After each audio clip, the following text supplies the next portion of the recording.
너는 내 아들이라 라는 제목으로 하나님의 말씀 전하겠습니다. 너는 내 아들이라 라는 제목으로 하나님의 말씀 전하겠습니다. 너는 내 아들이라는 제목을 들으시고 혹시 마지막에 목사님이 너는 내 아들이라 찬양할 거라고 생각하시는 분들, 네, 그 생각이 맞습니다. 찬양하려고 하고 있고요. 우리 지난 시간에 히브리서에 대해서 제가 물어봤어요. 히브리서는 어떤 성경입니까? 지체하지 않고 우리 권사님들과 집사님들이 믿음에 관한 성경이다라고 말씀해 주셨습니다. 맞습니다. 히브리서는 당시 그 히브리서를 읽은 유대인들은 오랜 핍박과 어려움 가운데 있었고, 그런 어려움 가운데 있었을 때 흔들리지 않고 굳건한 믿음 생활을 하라고 이 히브리서가 주어졌다라는 것이죠. 그 말씀의 시작이 어떻게 되었습니까? 옛적에는 선지자들로 주어졌던 말씀을 이제는 그 아들을 통하여서 온전하고 완전한 말씀을 주셨다라고 고백하고 있습니다. 마지막 때에 아들을 통하여서 아들을 고백하는 자들이 어떻습니까? 그 아들은 만유의 상속자이시고 창조주이시고 하나님 보좌의 우편에 앉으셨다는 것을 알고 믿는 고백이 히브리서를 시작하는 내용에 있다라는 것이죠. 사랑하는 하나님의 동역자 여러분, 신앙이 흔들릴 때 우리가 가장 먼저 점검해 봐야 할 것이 무엇입니까? 바로 신앙의 고백임을 꼭 기억하시기를 소원합니다. 내가 믿는 하나님이 누구이신지를 먼저 고백하고 기억함으로 말미암아 우리의 연약함과 우리의 작아진 우리의 너무나도 컸던 문제가 다시 작아지고 그 하나님께 모든 것들을 맡겨질 때 우리의 모든 연약함이 채워주시며 하나님의 은혜와 사랑이 가득 참을 경험해야 한다는 것이죠. 우리가 믿는 하나님은 영원한 하나님이신 줄 믿습니다. 그 믿음으로 말미암아 주님이 주시는 힘과 능력으로 더 큰 하나님의 사랑을 경험하면서 샘으로 얻는 귀한 은혜와 사랑이 가득하여서 우리 이웃들에게 그리고 우리 성도들에게 더욱더 나누어 줄 수 있는 귀한 하나님의 은혜와 사랑이 가득하시기를 축원드립니다. 오늘 본문은 그러한 예수 그리스도의 뛰어남을 천사랑 비교하고 있어요. 본문 4절을 보시면 그가 천사보다 훨씬 뛰어남은 그들보다 더욱 아름다운 이름을 기업으로 얻으심이니 라고 이야기하고 있습니다. 우리 예수께서 하나님의 아들이라는 이름, 아무도 주지 않았던 그 이름을 받았다라고 고백하는 것이죠. 여러분, 여기에서 한 가지 제가 질문해 드릴 것이 있는데 왜 천사들이랑 비교를 했을까요? 왜 천사랑 하나님 예수님을 비교할까요, 지금? 왜일까요? 네, 다들 빨리 대답해봐. 뭐 이렇게 쳐다보시는 것 같아요. 당시 유대인들에게 굉장히 중요한 존재들이 누구였냐면 천사들이었습니다. 왜냐하면 천사들을 성경에서 뭐라고 말하냐면 하나님의 뜻을 전달하기도 하고요. 이사야서를 보면은 이사야가 성전에서 환상을 볼 때 천사들이 뭘 했습니까? 하나님 곁에서 영화롭도다 영화롭도다 찬양하는 존재가 천사들이었다는 거죠. 이스라엘 사람들이 생각하기에는 자신은 너무나도 비천하고 더러운 존재였습니다. 심지어 성전을 보면은 내가 들어갈 수 있는 성전의 앞마당이 정해져 있는 그 시대, 지성소는 감히 꿈도 꿀 수 없는 그 장소인데 천사들은 어디까지 갑니까? 그 하나님 앞에서 하나님을 찬양하고 하나님과 대화하고 하나님과 교제했다라는 것이죠.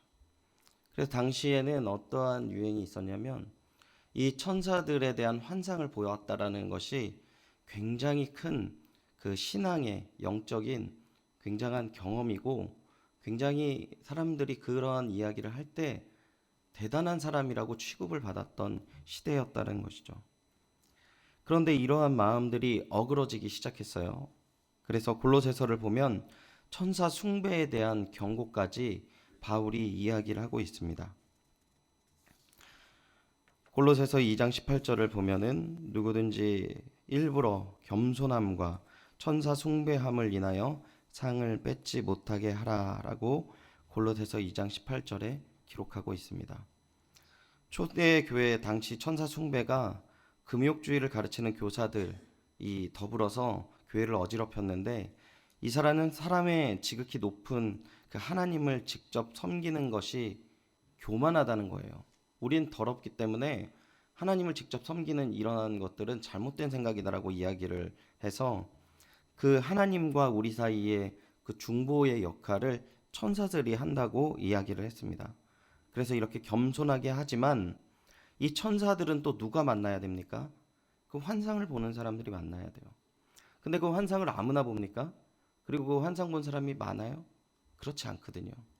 근데 이러한 논리를 증거하고 이러한 것으로 말미암아 자신의 위치를 공고하게 하기 위해서 이 사람들이 뭘 하기 시작했냐면 두 가지를 했는데, 하나는 거짓말을 했어요. 내가 환상을 봤다, 이런 거짓말을 했고, 또 한 가지는 환상을 보기 위해서 너무 노력하는 사람들이 못 보니까 그 사람들을 뭐라 그러냐면, 너는 신앙생활을 온전하게 하지 못해서 그래. 너의 마음은 천사를 받아들이기에도 너무나도 추잡하고 더럽기 때문에 너는 신앙의 등급이 낮아. 여러분, 옛날에 제가 어렸을 적에 봤던 명함이 있었는데, 그 명함 혹시 여러분 기억하시는 분이 있을지 모르겠는데, 내가 금식을 몇 번 했습니다라고 이렇게 명함을 파신 분들이 있었어요. 혹시 기억하십니까? 제가 아주 어렸을 적에 이렇게 명함을 주시면 어느 기도원에서 나 금식 몇 번 했다, 이거를 명함에 파서 나눠주시는 분이 계셨었어요. 사람들이 신앙생활 가운데에서 좀 더 특별한 것들을 경험하고 싶어하는 욕구들을 지금 여기에 반영하고 있고, 그것이 문제가 되어서 얼마나 큰 문제가 되었냐면, 예수님과 천사를 비교해서 예수님의 우월함을 증거할 때까지 이러한 상황에 치닫았다라는 것이죠. 여러분, 오늘날 우리가 신앙생활할 때 오직 예수 그리스도면 충분합니다 고백하지만, 우리의 삶 속에서 그것 이외에 다른 것들을 의지하시거나 나의 신앙생활이 남보다 더 낫다라고 생각하는 유혹에 내가 접하게 될 때, 다시금 이 말씀을 꼭 기억하셔서 온전히 예수 그리스도만 의지하여서 예수 그리스도 안에서 평안을 누리고 더 온전한 믿음의 교회를 세우시는 그 귀한 은혜와 사랑이 가득하시기를 소원합니다. 오늘 본문에는 7군데 구약을 인용하면서 천사들과 예수 그리스도를 비교하고 있어요. 하나하나 자세하게 나누면 시간이 너무 많이 가기 때문에 세 가지 중요한 내용으로 정리를 해보면, 먼저 천사들이요 성도들을 섬기기 위한 존재다라고 오늘 본문 이야기하고 있습니다. 우리 5절을 같이 한번 읽어보겠습니다. 5절입니다. 시작. 하나님께서 어느 때에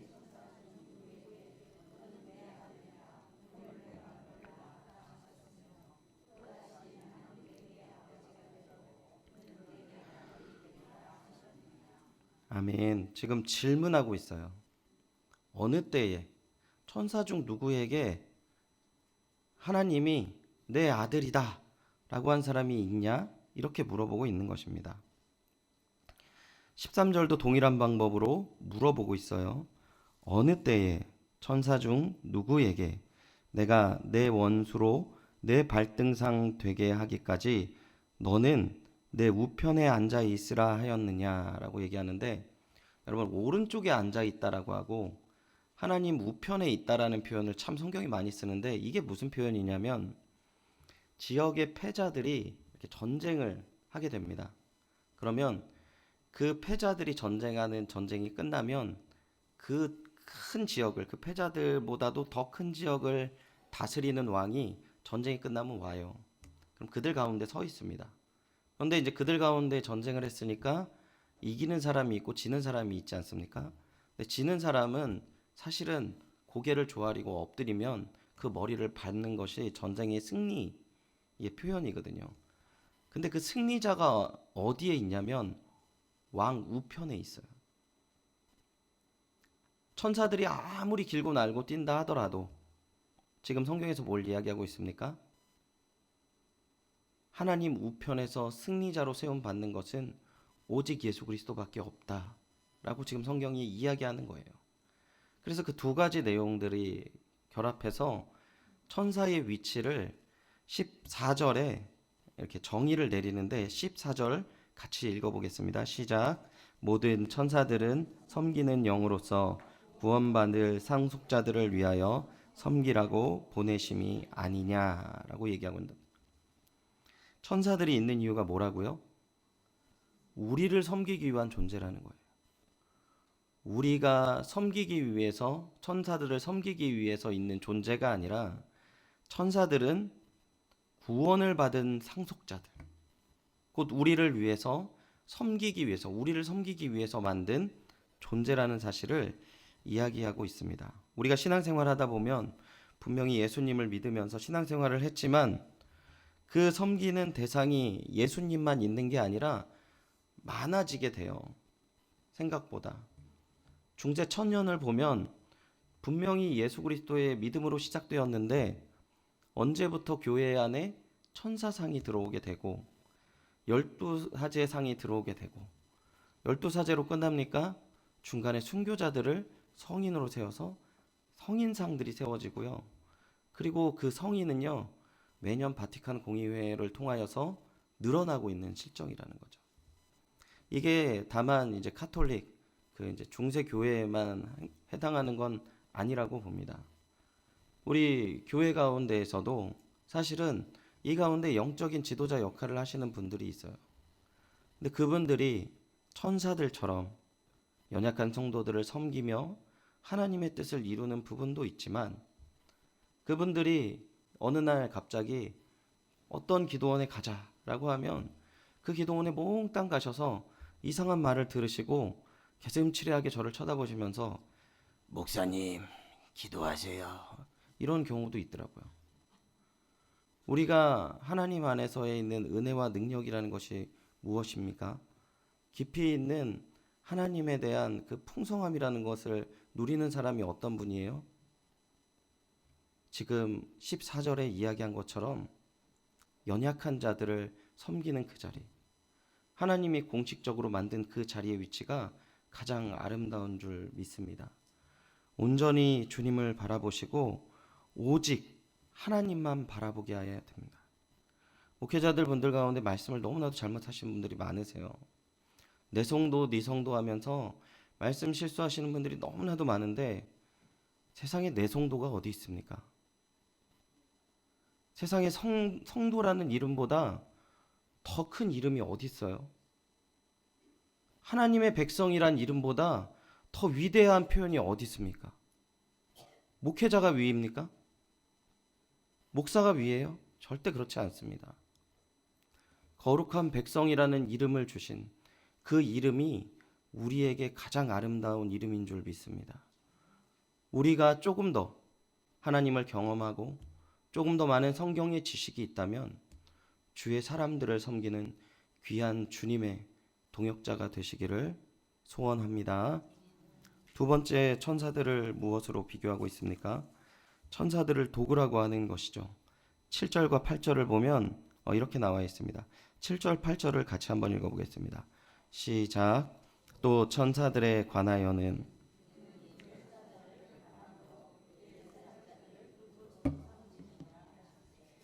아들에 관하여는 하나님이여 주의 보좌는 영영한 주의 나라의 균은 공평한 균이이다. 아멘. 천사들에 관하여는 그는 그 천사들을 바람으로 그 사역자들을 불꽃으로 삼았다고 해요.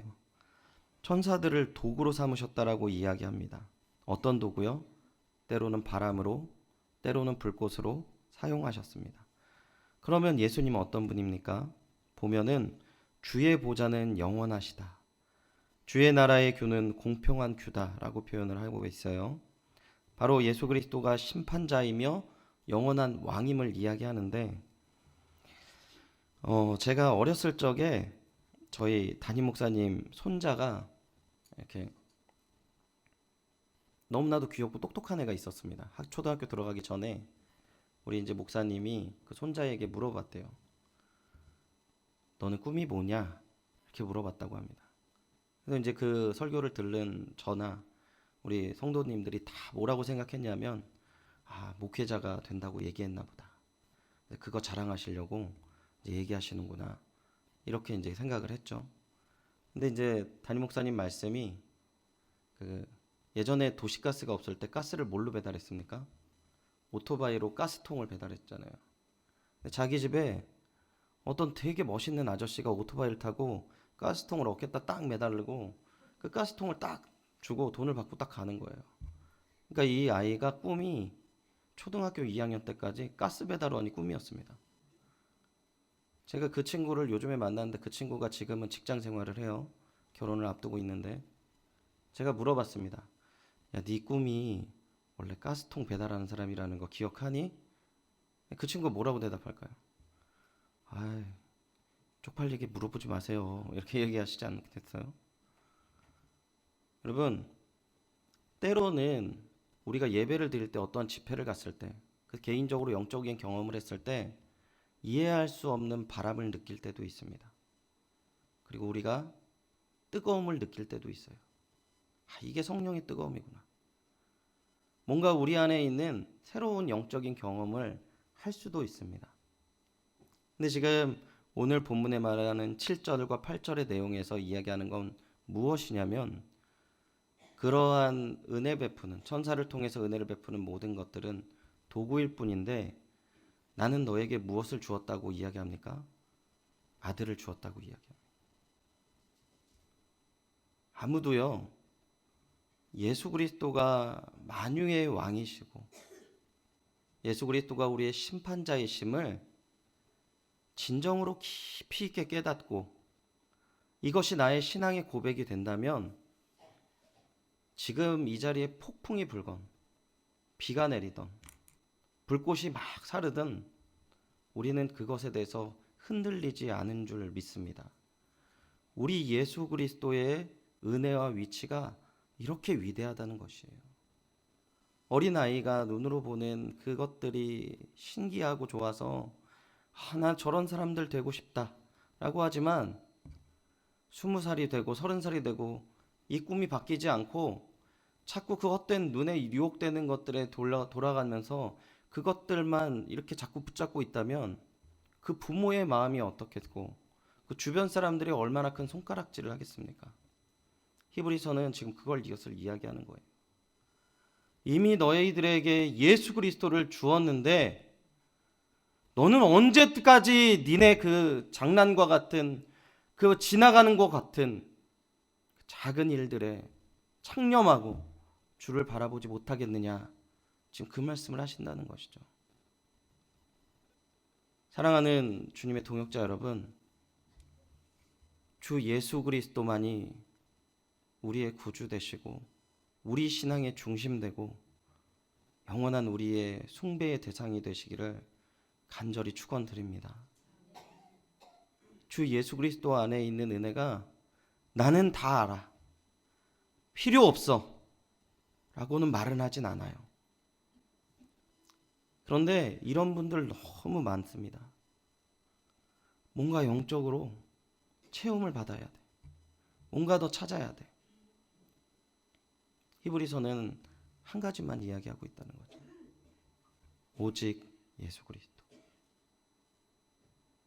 나에게 가장 소중하고 가장 능력 있고 가장 힘이 있는 것을 너희에게 주었단다.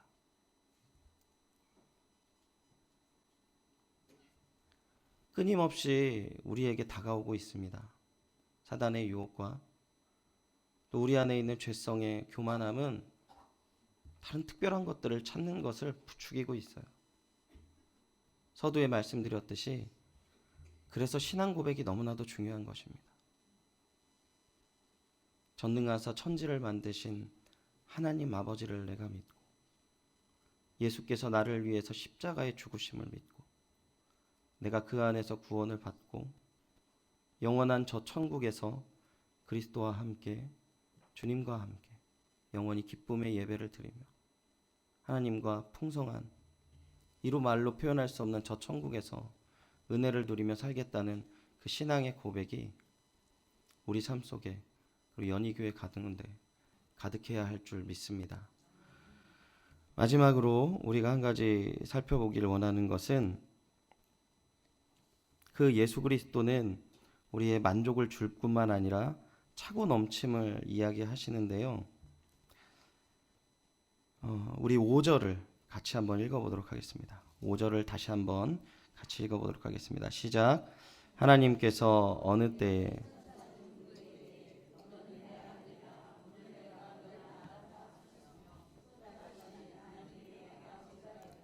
그는 내게 아들이라 되리라 하셨느니라. 아멘. 5절은 두 가지 구약의 본문을 담고 있습니다. 시편 2편 7절 말씀과 사무엘하 7절 14절 말씀을 담고 있어요. 이 내용이 어떤 내용이냐면 왕권을 다루는 내용입니다. 대부분 다윗의 왕권을 이야기하고 있죠. 다윗의 왕권이 영원할 것이다.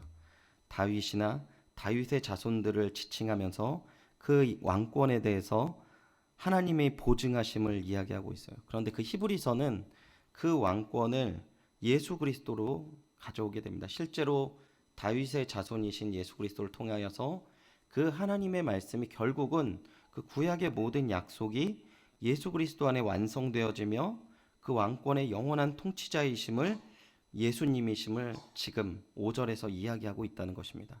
그런데 여러분 여기에서 한 가지 여러분들이 한번 짚고 넘어가셔야 될 건 뭐냐면 5절 상반절을 보시면 너는 내 아들이라 오늘날 내가 너를 낳았다 라는 표현이 있다는 거죠. 여러분 좀 이게 이상하지 않습니까? 그냥 내 아들이야. 그럼 끝나잖아요. 제가 제 딸 보고 우리 권사님들이나 장로님들이나 우리 교육자들한테 소개할 때 내 딸이야.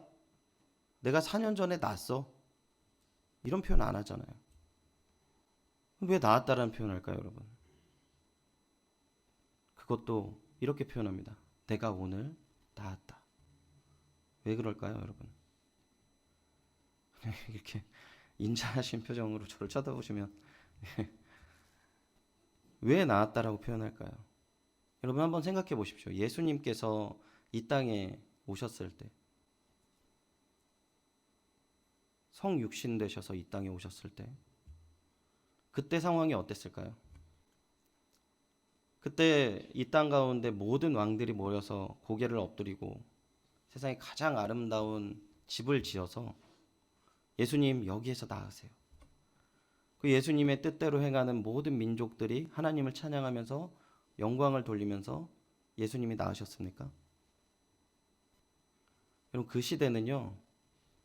애를 낳다가 애가 죽어도 아무도 돌아보지 않는 거친 시대였고요.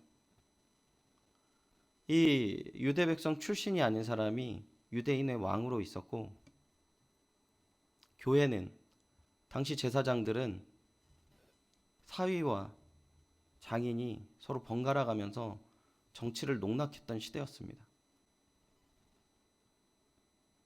이스라엘의 가장 어려웠던 신앙의 시대 가운데 한 시대, 그것도 모자라서 로마의 속국으로 인하여서 여자들은 길을 가다가 납치를 당해도 아무도 살려주지도 않았고 유대인 아이들은 걸어가다가 제사를 드리러 가는 과정 속에서도 데리고 가든 목숨을 잃든 쳐다보지도 않았던 무법지대였습니다. 그때 예수님이 왔다는 거예요.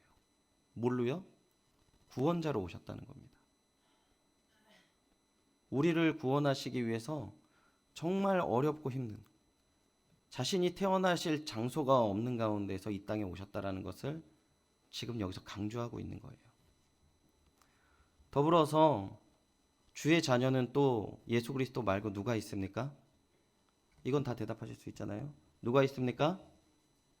우리들이 있습니다. 이것은 오늘날에도 하나님 앞에 교회가 고개를 들고 주님을 찬양합니다. 저 열심히 했죠? 온전하였죠?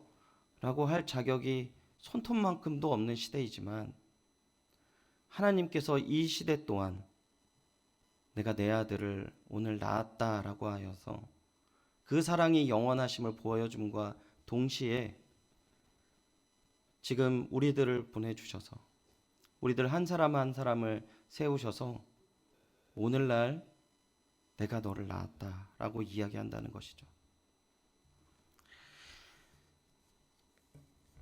천하보다도 귀한 하나님의 동역자 되는 여러분, 예수님은 오늘 우리를 보내주셨습니다. 근데 우리의 삶이 어때요? 너무나도 부끄러운 거죠. 예수님 알지만 온전하지 못한 모습, 온전하지 않는 삶의 모습이 너무나도 많고, 때때로 화내고, 때때로 너무나도 좌절하고, 때때로 하나님이 없는 것 같이 살아가는 모습이 많지만, 예수님이 이렇게 얘기하시는 거예요. 내가 너를 낳았다. 이거는 우리 모습에 대한 우리의 확신이 아니라 하나님이 우리에 대한 확신이 있으시다는 거죠. 우리는 우리 자신조차 믿을 수 없고 우리 자신조차 실망하는 존재이지만 하나님이 이 이야기를 한다는 거예요. 오늘날 내가 너를 낳았다. 그 하나님의 확신의 말씀이 오늘 우리에게 주어진 말씀이라는 사실입니다. 때문에 하나님의 은혜가 너무 풍성해요 라고 하는 것이 아니라 그 하나님의 확신은 모든 것을 초월하고 흘러넘친다는 것이죠. 너무나 부족하고 말도 안 되는 삶의 모습이지만 하나님 우리에게 말씀하신 오늘날 내가 너를 낳았도다 라는 이 말씀,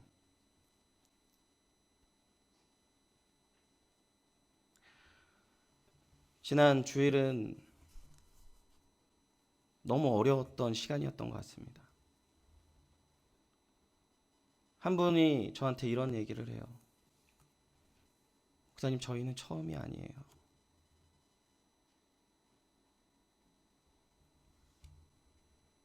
우리가 앞으로 어떻게 믿음의 길을 가고 연희교회가 앞으로 어떻게 믿음의 길을 가야 할지 누구도 확신할 수 없지만 분명한 것은 우리 모두들 그리고 우리 연희교회는 하나님이 오늘 내가 너를 낳았다라는 그 주님의 교회이고 주님의 자녀인 줄 믿습니다.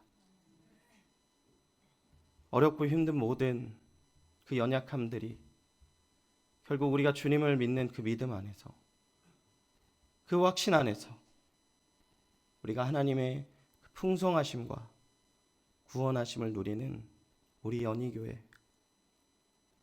그리고 주를 사랑하는 주를 내 아버지라 내 구세주라 고백하는 이 자리에 계신 모든 성도님들의 믿음의 고백 가운데 차고 넘치는 은혜가 가득하실 줄 믿습니다. 이 시간 우리가 그 마음을 찬양하면서 하나님께서 나를 내 아들이라 내 자녀라 부르셨고 우리 교회를 내 아들이다 내 자녀라라고 부르셨던 그 믿음의 확신을 가지고 함께 고백하길 바랍니다.